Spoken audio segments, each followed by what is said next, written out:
বাবা, তোমাকে আমি কতবার না করেছি আমার বাসায় না আসতে। এক নিঃশ্বাসে কথাগুলো বলে ইভা সোফা থেকে দাঁড়িয়ে যায়। নিজের মেয়ের মুখে এমন কথা শুনে মমিন খান হতভম্ব হয়ে করুণ দৃষ্টিতে ইভার দিকে চেয়ে আছে। কি বলবে কিছুই বুঝতে পারছে না, কিন্তু মমিন খান নিজের মেয়ের মুখে এমন কথা শুনতে হবে তা কখনো কল্পনাও করেনি। মমিন খান আমতা আমতা করে বলল, কি বলছিস মা? দেখো বাবা, তুমি এই বাসায় আসো তা আমার জামাই একদম পছন্দ করে না, আর তাছাড়া তুমি তো জানো তোমার জামাই তোমাকে অপছন্দ করার কারণ তুমি নিজেই। আর বাবা, সেদিন যদি তুমি মুন্নার সাথে খারাপ ব্যবহার না করতে তাহলে আজকের এই দিন দেখতে হতো না তোমার। ইভার কথা শুনে মমিন খানের সেদিনের কথাগুলো মনে পড়তে লাগলো। অফিস রুমে বসে আছে মমিন খান। এমন সময় ইভার মুন্না মমিন খানের অফিসে প্রবেশ করে। ইভার সাথে মুন্নাকে দেখে মমিন খান অবাক হয়ে জিজ্ঞাসা করলো, ইভা, তোর সাথে ছেলেটা কে মা? ইভা আমতা আমতা করে বলল, বাবা, আসলে তোমাকে কথাটা আরো আগে বলার দরকার ছিল, কিন্তু বলবো বলবো করে আর বলা হলো না। আহা মা, এত ভনিতা না করে সরাসরি বল। বাবা, ওর নাম Munna, he is my boyfriend. ইভার মুখে এমন কথা শুনে মমিন খান বলল, কি বলছিস এসব? তোর মাথা ঠিক আছে? আগামী উইকে তোর বিয়ে, সবকিছুর অ্যারেঞ্জ হয়ে গেছে, এমনকি সবাইকে দাওয়াত করা হয়ে গেছে। মমিন খানের কথাগুলো শেষ হতে না হতেই ইভা বলল, এজন্যই তো বাবা মুন্নাকে নিয়ে সরাসরি তোমার অফিসে এসেছি। দেখ ইভা, আমি তোকে একটা কথা পরিষ্কার ভাষায় বলে দিচ্ছি, আগামী উইকে তোর বিয়ে আমার বন্ধুর ছেলে সাইফুলের সাথেই হবে। এরপর এই বিষয়ে আর কোনো কথা না বললে আমি খুশি হব। বাবা, তুমি আমার কথাটা বোঝার চেষ্টা করো। ইভা, এই ব্যাপারে আমি এখানে আর কোনো কথা বলতে চাই না। মমিন খানের এমন কথা শুনে ইভার কোনো কথা না বলে রুম থেকে মুন্নাকে নিয়ে বেরিয়ে গেল। মমিন খান অফিসের কাজে ব্যস্ত হয়ে গেল। ইভার সাইফুল একটা রেস্টুরেন্টে বসে আছে। সাইফুল বলল, আমাকে ইমার্জেন্সি ডেকে এনে চুপচাপ বসে আছেন, কিছু বলছেন না। আসলে বিষয়টা আপনাকে কিভাবে যে বলি বুঝতে পারছি না। না না, কোনো সমস্যা নেই, আপনি নির্দ্বিধায় বলতে পারেন। ইভা তার চোখে সাইফুলের দিকে তাকিয়ে বলল, সাইফুল সাহেব, আমি আপনাকে বিয়েটা করতে পারবো না, কারণ আমি একজনকে পছন্দ করি। ইভার মুখে এমন কথা শুনে সাইফুল চমকে উঠে বলল, কি বলছেন এসব? আর মাত্র কয়েকদিন পর আমাদের বিয়ে, আর আপনি বলছেন বিয়েটা করতে পারবেন না? তা কি করে হয়? এজন্যই তো আমি আপনাকে একান্তে ডেকে এনেছি। প্লিজ আপনি কিছু একটা করুন। দেখুন ইভা, আমাদের বিয়েটা পারিবারিকভাবে ঠিক হয়ে আছে, এখন আমি কি করব কিছুই তো বুঝতে পারছি না। তাছাড়া সবাইকে দাওয়াত করা হয়ে গেছে, বন্ধু বান্ধব আত্মীয় স্বজন সবাই জেনে গেছে বিয়ের কথা। এই মুহূর্তে বিয়ে না হলে মান সম্মান বলতে আর কিচ্ছু বাকি থাকবে না। দেখুন সাইফুল সাহেব, বিয়েটা কোনো দুদিনের ছেলে খেলা নয়। বিয়েটা ভেঙে গেলে আপনার হয়তো সাময়িক সমস্যা হবে, কিন্তু যদি বিয়েটা হয়ে যায় তাহলে আপনার আমার পরিবার সারা জীবনের জন্য ধ্বংস হয়ে যাবে। ইভার মুখে এমন কথা শুনে সাইফুল চিন্তায় পড়ে গেল। এখন কি করবে সাইফুল কিছুই বুঝতে পারছে না। মমিন খান ও ইমা বেগম ড্রয়িং রুমে বসে গল্প করছে।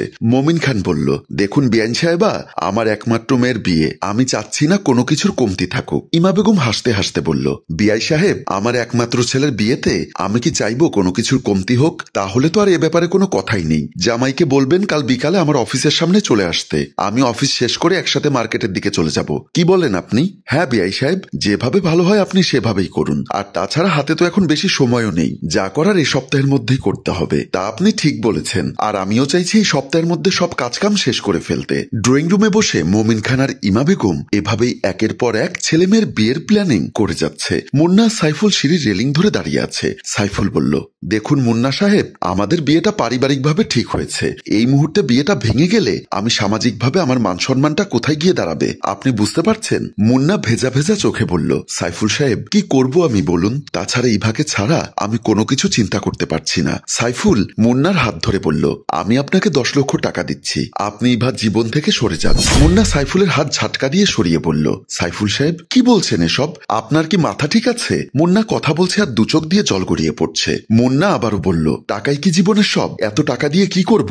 যদি জীবনে ভালোবাসার মানুষটি পাশে না থাকে, টাকা পয়সা জীবনে অনেক আসবে যাবে, কিন্তু ভালোবাসার মানুষটি সারা জীবনের জন্য পাশে থেকে যাবে। সাইফুল মুন্নার দিকে দুহাত জোর করে বলল, মুন্না সাহেব, আপনি আমার মান সম্মানের দিকে তাকান, প্লিজ আমার প্রতি একটু দয়া করুন। সাইফুলের কথা শুনে মুন্না কি বলবে কিছুই বুঝতে পারছে না। অযোধ্যারাতে শুধু মুন্না কেঁদেই যাচ্ছে। মমিন খান আর মুন্না ড্রয়িং রুমে বসে আছে। কাঁদো কাঁদো গলায় মুন্না বলল, আঙ্কেল, এখনো সময় আছে, প্লিজ বিয়েটা বন্ধ করুন। মুন্নার এমন কথা শুনে মমিন খান বলল, তোমার এত বড় সাহস হলো কি করে আমার বাসায় এসে আমার মেয়ের বিয়ে বন্ধ করতে বলো? আমার ভালো করে চেনা আছে, বড়লোক বাবার মেয়েদের ভুলিয়ে ভালিয়ে তাদের প্রেমের জালে ফাঁসিয়ে বড়লোক বাবার সম্পদ আত্মসাৎ করার ধান্দা করো তোমরা। মমিন খানের মুখে এমন কথা শুনে মুন্না অবাক হয়ে চেয়ে আছে মমিন খানের মুখের দিকে। এদিকে মমিন খান এই সমস্ত কথা বলবে মুন্না কখনো কল্পনাও করতে পারেনি। মুন্না কোন রকম নিজেকে সামলে নিয়ে বলল, আঙ্কেল, আপনার সম্পদের প্রতি আমার কোনো লোভ নেই। তাছাড়া আঙ্কেল, বিষয়টা বোঝার চেষ্টা করুন, আপনার মেয়ে আমাকে আর আমি আপনার মেয়েকে পছন্দ করি। এই মুহূর্তে আপনার মেয়ের বিয়ে হয়ে গেলে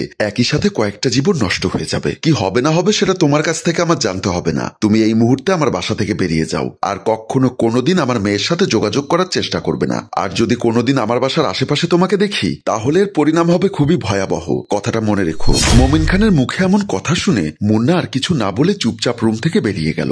মধ্যরাতে ইভা একটা ব্যাগ নিয়ে সিঁড়ি দিয়ে যখন মুন্নার হাত ধরে আস্তে আস্তে বাসা থেকে বেরিয়ে যেতে চাচ্ছে, ঠিক তখনই পেছন থেকে মোমিন খান এসে বলল, দাঁড়া। মোমিন খানের ডাক শুনে মুন্না আর ইভা থমকে দাঁড়ায়। মোমিন খান বলল, কোথায় যাচ্ছিস? এই রাস্তার ছেলেটার হাত ধরে? মোমিন খানের মুখে এমন কথা শুনে ইভা বলল, বাবা, তুমি যাকে রাস্তার ছেলে বলছো সে তোমার একমাত্র মেয়ের জামাই মুন্না। চুপ কর বেয়াদব মেয়ে, তুই আমার মুখের সামনে দাঁড়িয়ে আমার মুখের উপর কথা বলছিস? তুই ভুলে যাস নে তোর বাবা মোমিন খান যা বলে তাই করে। বাবা, তুমিও ভুলে যেও না আমি হলাম মোমিন খানের একমাত্র মেয়ে ইভা খান, আর ইভা খান যা বলে তাই করে। তার মানে তুই আমার কথার অবাধ্য হয়ে এই ছেলেটার সাথেই চলে যাবি?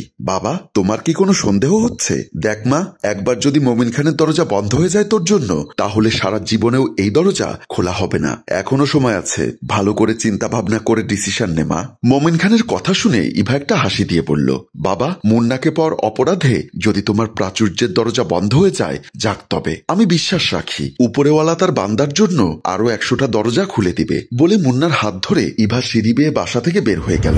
বাবা, সেদিন যদি তুমি আমার আর মুন্নার ভালোবাসাকে মেনে নিতে, তাহলে আজকে আমাদের মাঝে এই দূরত্ব সৃষ্টি হতো না। ইভার কথা শুনে মোমিন খান চোখের জল মুছতে মুছতে বলল, মারে, তুই যখন সন্তানের জননী হবি তখন হয়তো বুঝবি আসলে মা বাবারা কি চায়। হাজারটা অপরাধ করলেও মা বাবারা কেন তাদের সন্তানদের ভালোবেসে আগলে রাখে, কেন নিজের ছেলে মেয়েদের জন্য ভালো রাখার জন্য বাবা মায়েরা নিজের জীবনের সর্বোচ্চ সুখ বিসর্জন দিয়ে নিজেরা খেয়ে না খেয়ে তাদেরকে আগলে রাখে। আমি সেদিন তোদের ভালোবাসাকে মেনে না নেওয়াতে হয়তো ভুল করেছি, কিন্তু কখনো কি ভেবে দেখেছিস আমার সেদিনের করা ভুলটাও ছিল তোকে ঘিরে? এমন সময় মুন্না ড্রয়িং রুমে এসে মোমিন খানকে জড়িয়ে ধরে বলল, বাবা, আমাদের ভুল হয়ে গেছে, প্লিজ আমাদেরকে ক্ষমা করে দিন। আমরা সেদিন ভুল করেছিলাম আপনার মনে কষ্ট দিয়ে বিয়ে করে, দ্বিতীয়বার ভুল করেছি আপনার সাথে দিনের পর দিন খারাপ ব্যবহার করে, কিন্তু বাবা আজকে আপনি আমার চোখ খুলে দিয়েছেন।